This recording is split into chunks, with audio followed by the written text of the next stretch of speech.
Voice చూద్దాం. ప్రజా వాయిస్లో సిరా చుక్క చూద్దాం ఒకసారి.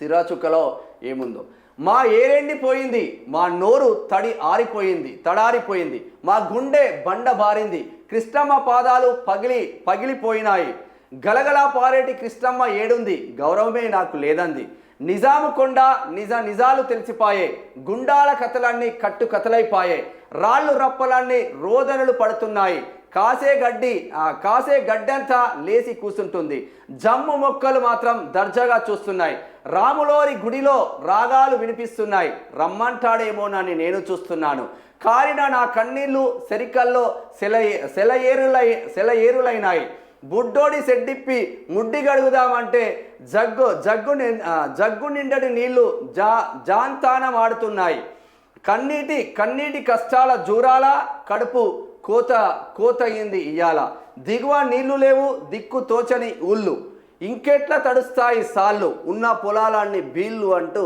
నవ్య గుంటుక జబర్దస్త్ రాసింది. ప్రతిరోజు ప్రజా వాయిస్లో సిరా చుక్క అనే టైటిల్తో వస్తూ ఉంటుంది. ఎందుకంటే రాష్ట్రంలో వాతావరణం వర్షాలు లేక ఇబ్బందులు పడుతూ ఉన్నారు. చుట్టూ గోదావరి ఉన్నా, జూరాల ఉన్నా, సింగూరు ఉన్నా కనీసం గొంతు తడవని పరిస్థితి, ఎక్కడికి పోదామన్నా కూడా భూగర్భ జలాలన్నీ ఎండిపోయిన పరిస్థితి.